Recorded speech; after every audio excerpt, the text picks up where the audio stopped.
رب اشرح لي صدري ويسر لي امري واحلل عقدة من لساني ويفقهوا قولي.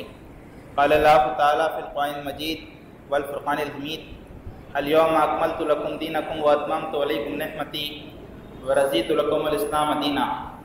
وقال الله تعالى: ان الله لا يغير ما بقوم حتى يغيروا ما بانفسهم. صدق الله العلي العظيم والمولى الکریم. قابل قدر بزرگوں، نوجوان بھائیوں، پیارے بچوں، ماں اور بہنوں، یہ میرے لیے یقیناً بڑی سعادت کی بات ہے کہ شہر حیدرآباد کی اس اہم مسجد میں، اس اہم تقریرات میں آپ حضرات کے ساتھ کچھ اظہار خیال کا موقع مل رہا ہے. شکراً الحمدللہ. محترم حضرات، انسانی سماج میں بالعموم دو طرح کے لوگ پائے جاتے ہیں. بڑا حصہ انسانوں کا وہ ہوتا ہے جو چلو تم ادھر کو ہوا ہو جدھر کی، اس اصول کے تحت زندگی گزارتا ہے. معاشرے کے جو رائج اصول ہوتے ہیں، جو افکار ہوتے ہیں، انہی کو قبول کر کے ان پر سمینا و اطانا کہتے ہوئے وہ ان کی اطاعت کرتے ہیں. اگرچہ کہ ان میں کچھ لوگ ایسے ہوتے ہیں جو ان افکار کو، ان خیالات کو صحیح نہیں سمجھتے ہیں، لیکن چونکہ ان میں ہمت نہیں ہوتی ہے، چونکہ ان کے پاس اس کو بدلنے کے لیے کوئی اور اصول یا کوئی اور نظریہ نہیں ہوتا ہے، لہٰذا وہ بھی اسی خاموش گروہ کا حصہ بن جاتے ہیں. انسانی گروہ کا دوسرا تعداد کے اعتبار سے بہت قلیل لیکن اثرات کے اعتبار سے بہت اہم گروہ وہ ہے جو سماج کے اصول و نظریات، سماج کے رخ اور دھارے پر اثر انداز ہوتا ہے، اس کو رخ دیتا ہے. یہ لوگ تعداد میں بہت کم ہوتے ہیں لیکن یہی سماج پر غالب ہوتے ہیں. انسانی تاریخ کا ہم مطالعہ کریں تو معلوم ہوگا کہ ان لوگوں میں سے بڑی تعداد ان لوگوں کی ہے جنہوں نے یا تو اپنی کم علمی کی وجہ سے یا اپنے مفادات کی وجہ سے ہمیشہ انسانی سماج کو غلط رخ دینے کی کوشش کی ہے. حقیقی معنوں میں انسانی سماج کو صحیح رخ دینے والے اس سرزمین پر بہت کم پیدا ہوئے ہیں. ہم انسانی تاریخ کا مطالعہ کریں تو ان معمار جہاں میں، میری تقریر کا عنوان ہے معمار جہاں تو ہے. میں اپنی تقریر کے اس حصے میں، پہلے حصے میں، انسانی تاریخ کے عظیم ترین معمار جہاں نبی کریم صلی اللہ علیہ وسلم کے حوالے سے کچھ باتیں آپ کے سامنے رکھوں گا کہ کیسے نبی کریم صلی اللہ علیہ وسلم نے تعمیر جہاں کا فریضہ انجام دیا، اور پھر اپنی تقریر کے دوسرے حصے میں یہ بتانے کی کوشش کروں گا کہ آج کی دنیا میں نبی کریم صلی اللہ علیہ وسلم پر ایمان لانے والوں کو تعمیر جہاں کا یہ فریضہ کیسے اور کس طرح سے انجام دینا ہے. تو محترم سامعین کرام، انسانی تاریخ میں معمار جہاں کا یہ قلیل گروہ ہم کو انبیاء کرام کی شکل میں نظر آتا ہے، اور نبی کریم صلی اللہ علیہ وسلم بہترین معمار جہاں کی حیثیت سے، مثالی معمار جہاں کی حیثیت سے، ان میں سب سے قداور شخصیت کی حیثیت سے نظر آتے ہیں. نبی کریم صلی اللہ علیہ وسلم سے متعلق ایک سیرت نگار نے یہ بات وجہ طور پر لکھی ہے کہ آپ صلی اللہ علیہ وسلم کو یہ اعزاز حاصل ہے کہ آپ نے بین الاقوامی دور کا افتتاح کیا ہے. نبی کریم صلی اللہ علیہ وسلم نے بین الاقوامی دور کا افتتاح کیا ہے، اور آگے بڑھ کر آپ کو یہ اعزاز حاصل ہے کہ آپ نے انسانی زندگی کی، انسانی تہذیب و تمدن کی نشاط ثانیہ کی بنیاد رکھی، ایک نئے دور کی، ایک رینائزنس کی بنیاد. اس کے فاؤنڈر نبی کریم صلی اللہ علیہ وسلم. تو نبی کریم صلی اللہ علیہ وسلم فی الواقع حقیقی اور مثالی معمار جہاں ہیں. نبی کریم صلی اللہ علیہ وسلم کے کاموں کو کئی پہلوؤں سے انالائز کیا جا سکتا ہے، ان کی درجہ بندی کی جا سکتی ہے.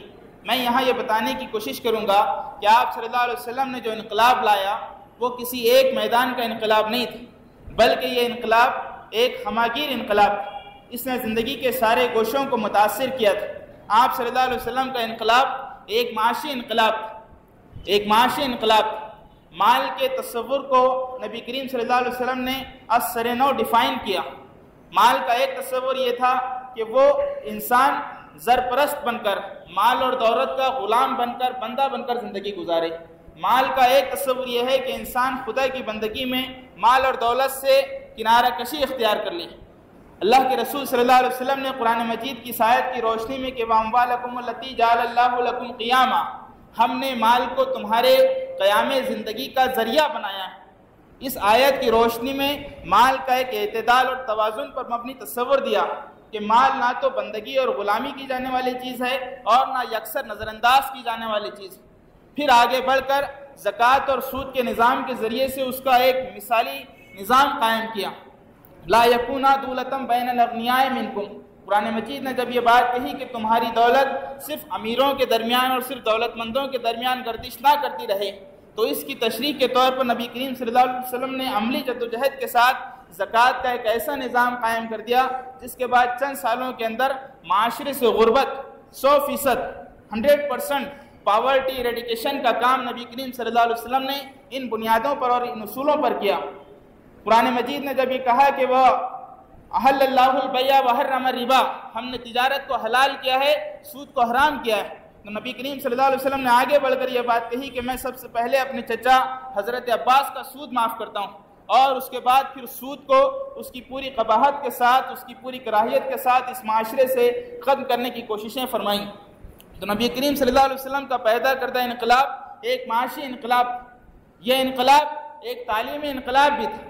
اقرا کے نام سے جو آیتوں کا نزول نبی کریم صلی اللہ علیہ وسلم پر شروع ہوا، اور پھر قرآن مجید کی مختلف آیات میں حصول علم سے متعلق اللہ تعالیٰ نے ایک مختلف موقعوں پر تذکیر فرمائی، تو اس سے تحریک پا کر نبی کریم صلی اللہ علیہ وسلم نے ایک بے مثال تعلیمی انقلاب پیدا کیا۔ تاریخ میں یہ بات ہم کو دیکھنے کو ملتی ہے کہ جب نبی کریم صلی اللہ علیہ وسلم بحیثیت نبی منصب نبوت کو سنبھال رہے تھے، اس وقت عرب کی آبادی کا بہت چھوٹا حصہ تھا جو خواندہ تھا، جو پڑھنا لکھنا جانتا تھا، اور تاریخ یہ بھی بتاتی ہے کہ 23 سال کے قلیل عرصے کے بعد جب نبی کریم صلی اللہ علیہ وسلم اس دنیا سے رخصت ہوئے تو عرب کی آبادی کا ایک بڑا حصہ خواندہ ہو چکا تھا۔ آپ صلی اللہ علیہ وسلم نے تعلیم کی اہمیت بھی بتائی، اس کے اصل تصور اور اس کے اصل فلسفے کو بھی واضح کیا۔ آپ صلی اللہ علیہ وسلم نے کہا کہ چین جا کر علم حاصل کرو، چاہے اس کے لیے تم کو چین کیوں نہ جانا پڑے۔ آپ ذرا اس موقع پر غور فرمائیں تو آپ کو معلوم ہوگا کہ حصول علم کے لیے چین جانے کا مطلب یہ ہے کہ یہ وہ علم ہے جو روایتی معنوں میں دینی علم نہیں ہے، کیونکہ چین تک تو اس وقت اسلام پہنچا نہیں تھا، چین میں تو اس وقت کوئی نبی موجود نہیں تھا۔ چین جا کر علم حاصل کرنے کا مطلب علوم و فنون کو حاصل کرنے کی ترغیب تھی۔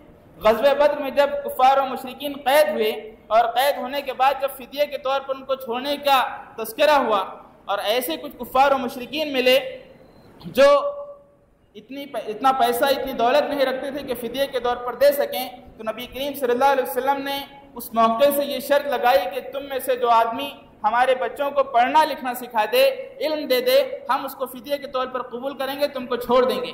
یہاں بھی آپ غور فرمائیں تو آپ کو سمجھ میں آئے گی یہ بات کہ یہ کفار و مشرکین سے کون سا حصول علم تھا۔ یہ وہ حصول علم نہیں تھا جس کو ہم روایتی معنوں میں خالص دینی علم سمجھتے ہیں۔ نبی کریم صلی اللہ علیہ وسلم نے علوم و فنون کے حصول کی ترغیب دی۔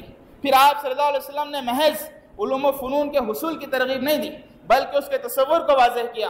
اللہم انی اسألک علما لا ینسیٰ، اللہم انی اسألک علما نافعا، میں تجھ سے وہ علم چاہتا ہوں جو نافع ہو، فائدہ بخش اور نفع بخش علم کے حصول کی نبی کریم صلی اللہ علیہ وسلم نے نہ صرف دعا فرمائی، بلکہ چند سالوں کے بعد جب انہی دعاؤں اور انہی تعلیم و تذکیر کے نتیجے میں مسلمان تعلیم کے میدان میں اٹھے تو واقعی ان کا علم دنیا کو نفع پہنچانے والا تھا۔ بعد کے ادوار میں مسلمانوں نے ایسا علم دنیا کو دیا کہ یورپ کے مفکرین نے اس بات کا اعتراف کیا کہ یورپ کی تہذیب کا، ترقی کا کوئی گوشہ ایسا نہیں ہے جہاں مسلمانوں کی تہذیب کی جھاگ نہ پائی جاتی ہو۔ انہوں نے یہ بات بھی کہی کہ عربوں کا اور مسلمانوں کا موجودہ دنیا کو سب سے بڑا تحفہ سائنس اور ٹیکنالوجی اور اس کی بنیادیں، اس کے بنیادی اصول ہیں۔ یہ جو بات تھی یہ دراصل اس بات کی علامت ہے کہ مسلمانوں نے نفع بخش علم، دنیا کو فیض اور فائدہ پہنچانے والا علم دنیا کو دیا۔ تو نبی کریم صلی اللہ علیہ وسلم کا پیدا کردہ انقلاب ایک تعلیمی انقلاب بھی تھا۔ نبی کریم صلی اللہ علیہ وسلم کا پیدا کردہ انقلاب ایک اخلاقی انقلاب بھی تھا۔ وہ معاشرہ جس میں اخلاق کی کوئی بنیاد موجود نہیں تھی، اللہ کے رسول صلی اللہ علیہ وسلم نے اس معاشرے کو یکسر بدل دیا۔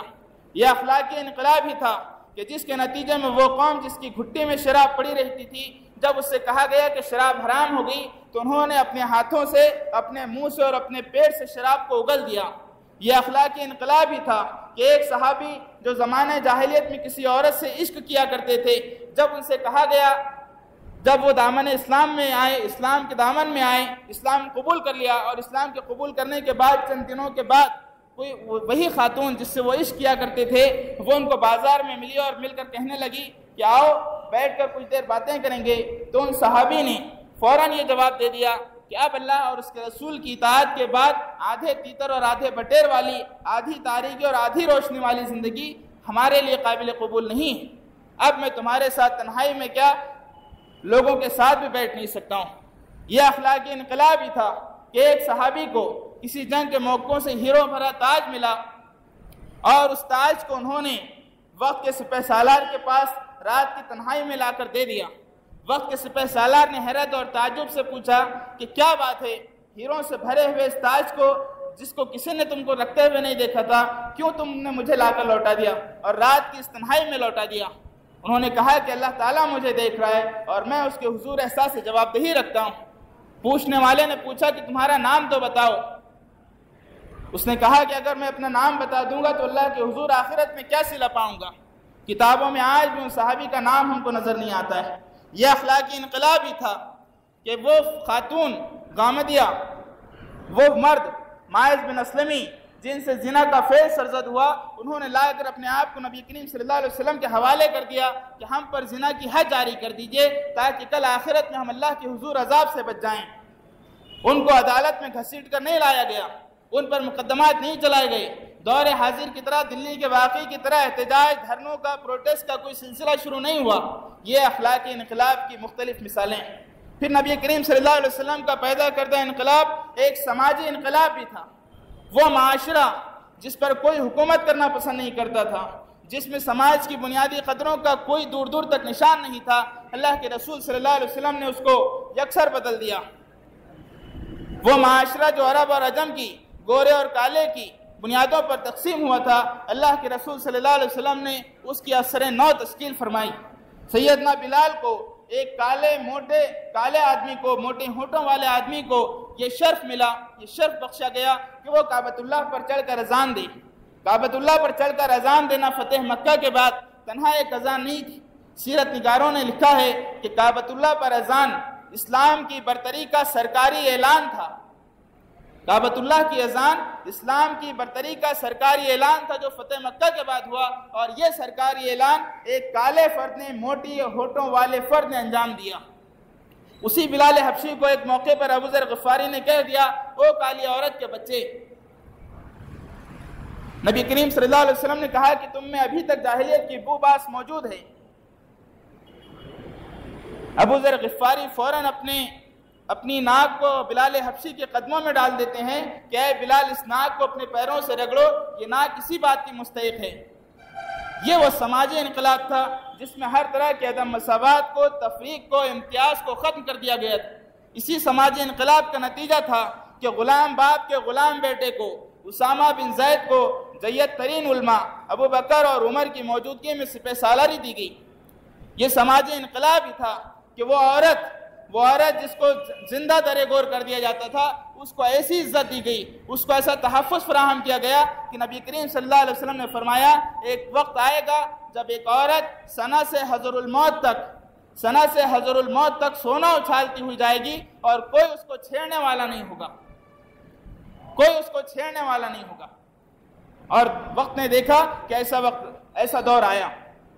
یہ سماجی انقلاب ہی تھا کہ جس کے نتیجے میں غلاموں کی ایسی حوصلہ افزائی کی گئی کہ چند سالوں کے بعد، چند دہائیوں اور چند صدیوں کے بعد انہی مسلمان غلاموں نے دنیا پر حکومت کی، دنیا کے مختلف ممالک پر حکومت کی۔ پھر یہ سماجی انقلاب آگے بڑھ کر ایک سیاسی انقلاب بھی تھا۔ نبی کریم صلی اللہ علیہ وسلم کے انہی جانشینوں نے دنیا کو آداب حکمرانی سمجھائے، دنیا کو سیاست کے اور حکمرانی کے اصول بتائے۔ ایک موقع پر ایک خاتون نبی کریم صلی اللہ علیہ وسلم کے پاس آئی اور کہنے لگی کہ یا رسول اللہ، میں آپ سے تنہائی میں بات کرنا چاہتی ہوں۔ نبی کریم صلی اللہ علیہ وسلم نے اس سے فرمایا کہ اے خاتون، مدینے کی جس گلی میں تو مجھے لے کر چلنا چاہے گی میں تیرے ساتھ چلوں گا اور تیری بات کو سنوں گا۔ رائٹ ٹو بی ہرڈ، یہ پروگرام آج میڈیا میں آپ دیکھتے ہیں، سننے کا اور سنے جانے کا حق۔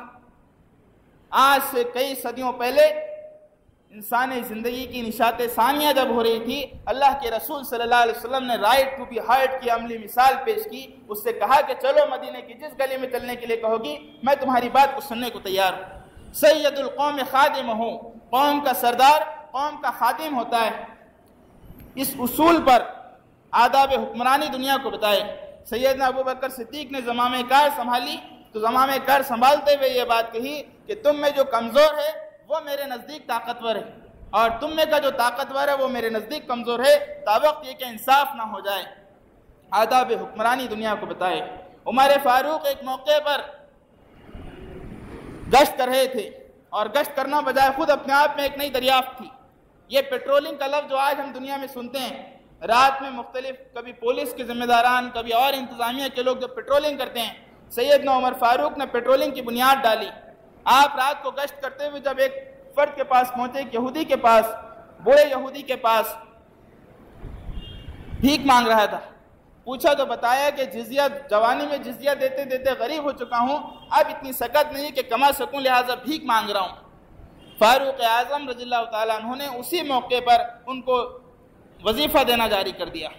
اقلیتوں کے حقوق کی بہترین بنیادیں اور بہترین مثالیں ہم کو اس دور میں ملتی ہیں، اور یہی بات تھی نبی کریم صلی اللہ علیہ وسلم کے اور ان کے خلفائے راشدین کی، یہی جدوجہد تھی کہ اسلام کے سنہری دور میں کبھی ہم کو یہ نظر نہیں آتا ہے آج کے دور کی طرح کہ اقلیتوں نے، مائنورٹیز نے اپنے حقوق کے مطالبات کے لیے، اپنے حقوق کے لیے اور اپنے مطالبات کے لیے باقاعدہ منظم طور پر کوئی تحریک چلائی۔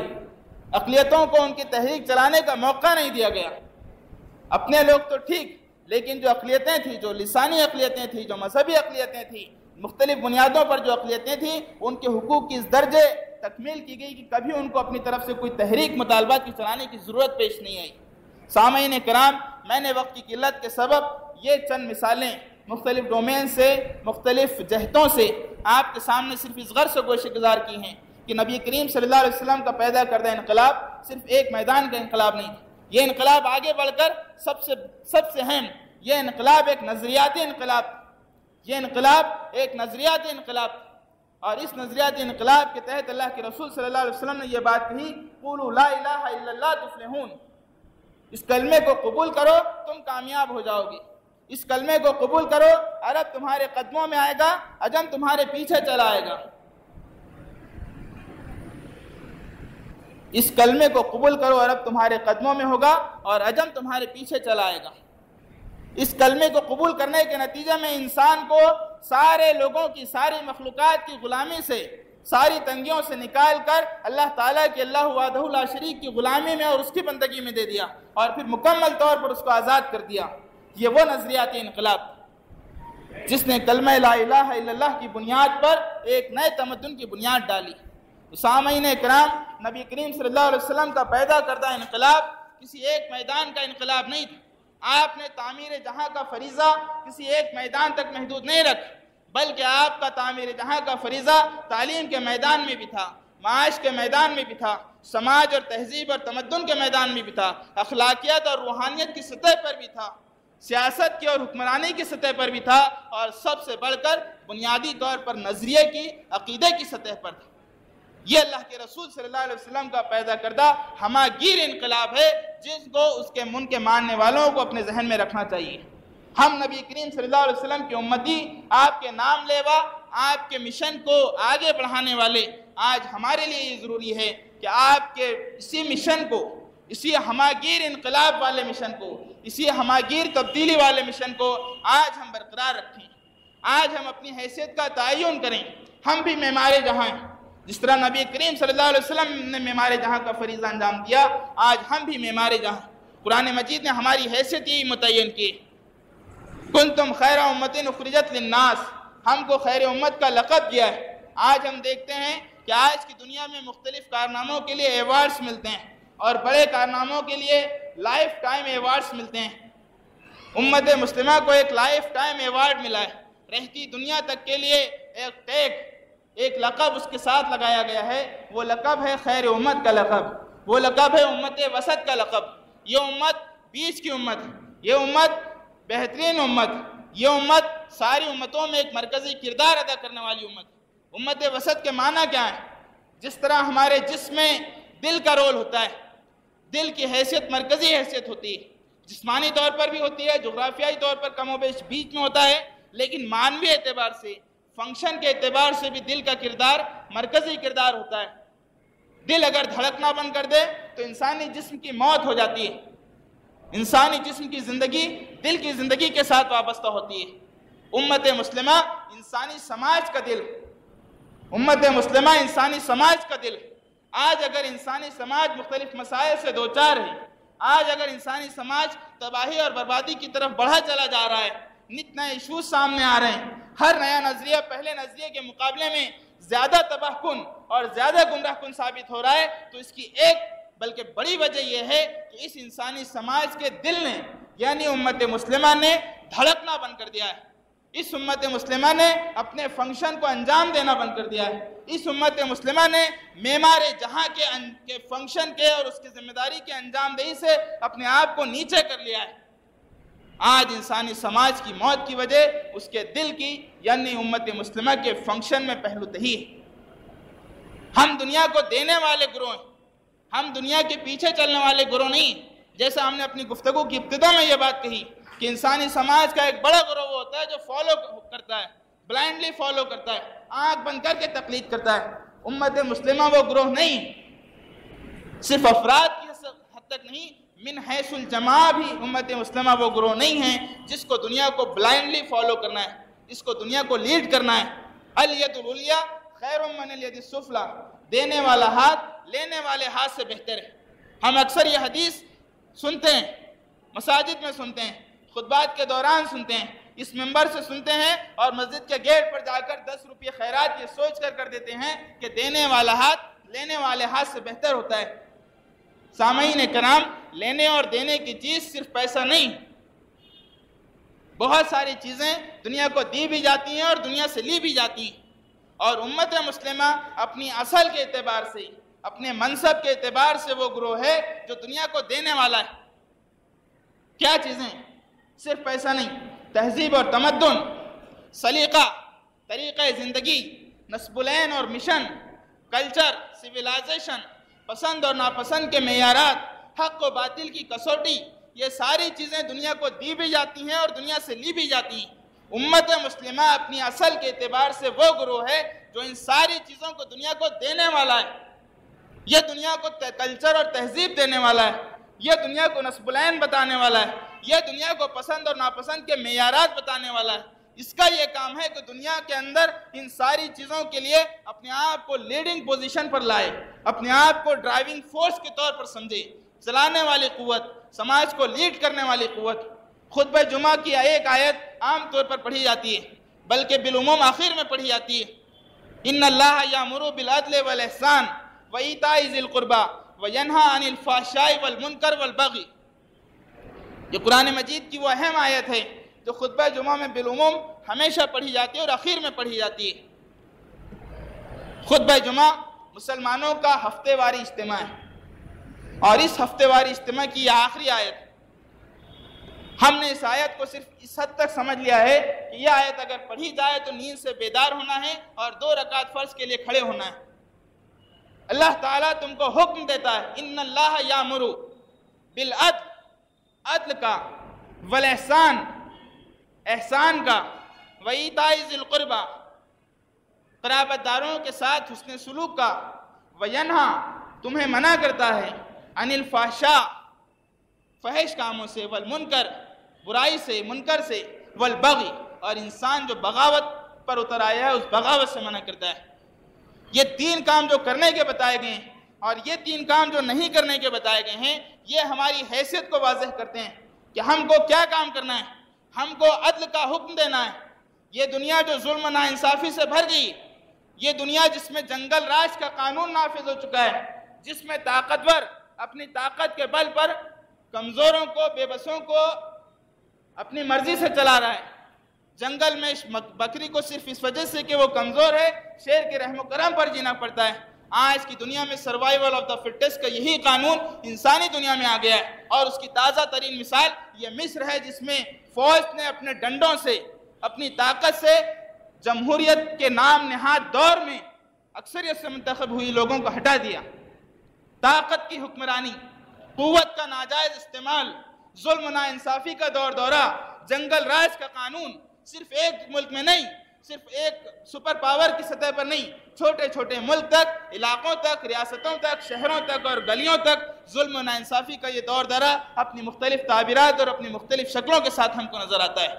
امت مسلمہ اس پورے ڈرامے کی تماشائی نہیں ہے، امت مسلمہ اس ڈرامے کی تماشائی اور اسپیکٹیٹر نہیں ہے۔ ان اللہ یامر بالعدل، اللہ تعالیٰ تم کو عدل کے قائم کرنے کا حکم دیتا ہے۔ کونوا قوامین بالقسط، تم عدل کے اور قسط کے علمبردار ہو، عدل کا اور انصاف کا جھنڈا تمہارے ہاتھ میں ہے، اور اس کی اہمیت اس حد تک ہے کہ اس کی زد اگر تمہارے قریب ترین رشتہ دار پر پڑ جائے تو اس کو بھی خاطر مت لاؤ۔ علماء کرام نے لکھا ہے کہ مقاصد شریعت میں، آبجیکٹیوز آف شریعہ میں جو بلند ترین، پوری فہرست میں جو سب سے اونچا مقام جس چیز کا ہے مقاصد شریعہ میں، وہ عدل کے قیام کا ہے۔ قیام عدل اسلام کی تعلیمات کا نہ صرف اہم بلکہ انتہائی بنیادی حصہ ہے۔ اللہ تعالیٰ تم کو عدل کے قیام کا حکم دیتا ہے، والاحسان، احسان کی روش اختیار کرنے کا حکم دیتا ہے۔ احسان کی روش کا کیا مطلب ہے؟ خاص ہے ترکیب میں قوم رسول ہاشمی، یہ وہ قوم نہیں ہے جس کو اور قوموں سے بالکل ناپ تول کر سلوک کرنا ہے، اینٹ کا جواب پتھر سے دینا ہے، جذبات کا جواب جذباتیت سے دینا ہے، ظلم کا جواب اسی ظلم سے دینا ہے، نہیں، اس امت کو احسان کی روش اختیار کرنا ہے، اس امت کو خیر امت کی حیثیت میں دنیا کو دینے والی بننا ہے، اور دینے والی بننے کے لیے اعلیٰ ظرفی عام انسانی اصولوں کی حیثیت بحیثیت قوم اپنے اندر پیدا کرنی ہے کہ دنیا کیسی روش اس کے ساتھ اختیار کرے، یہ دنیا کے ساتھ حسن سلوک کرنے والی، احسان کی روش اختیار کرنے والی یہ قوم بن جائے۔ وَإِيتَاءِ ذِي الْقُرْبَى، اور تم کو قرابت داروں کے ساتھ حسن سلوک کا حکم دیتا ہے۔ یہاں اس موقع پر یہ اللہ تعالیٰ نے خدمت خلق کی نمائندگی کے طور پر قرابت داروں کے ساتھ حسن سلوک کا تذکرہ کیا ہے کہ تم کو خدمت خلق کے کام کرنا ہے، تم کو اللہ کے حقوق کی ادائیگی کے ساتھ ساتھ اس کے بندوں کے حقوق کے سلسلے میں بھی متوجہ رہنا ہے، اور اس کی ایک علامت کے طور پر ایتاء ذی القربیٰ کا یہ لفظ استعمال کیا گیا کہ تم کو قرابت داروں کے ساتھ حسن سلوک کرنا ہے، تم کو لوگوں کے کام آنا ہے، خدمت خلق کا فریضہ تم کو انجام دینا ہے، تم کو لوگوں کی ضرورت بننا ہے، تم کو لوگوں کے مسائل کو حل کرنا ہے۔ انسانی سماج میں جو مختلف مسائل مختلف سطحوں پر پیش آ رہے ہیں، ان کے حل کے لیے، ان کے ازالے کے لیے تم کو کوششیں کرنا ہے۔ سیدنا ابوبکر صدیق حبشہ جس وقت ہجرت کر رہے تھے تو ابو دغانہ نام کا ایک فرد ابوبکر صدیق کے پاس آیا اور کہنے لگا کہ ابوبکر مت جاؤ، اگر تم حبشہ چلے گئے تو ہماری ضرورتوں کو کون پوری کرے گا، کون ہمارے مسائل کو حل کرے گا؟ ایتاء ذی القربیٰ، تم کو قرابت داروں کے ساتھ حسن سلوک کرنا ہے، تم کو خدمت خلق کا فریضہ انجام دینا ہے، تم کو انسانی سماج کی ضرورت بننا ہے، تم کو انسانی مسائل کے سلسلے میں، انسانی سماج کے مسائل کے سلسلے میں الوف نہیں رہنا ہے کہ یہ مسائل ان کے ہیں، ہمارا ان سے کوئی واسطہ نہیں۔ انسانی سماج کا کوئی مسئلہ ہو، یہ خیر امت کا مسئلہ ہے، اس کا تعلق امت وسط سے ہے، اس کے ازالے کے لیے تم کو کوشش کرنا ہے، تم کو اس دنیا سے فحش کاموں کو ختم کرنا ہے۔ فحش تاریخ کے ہر دور میں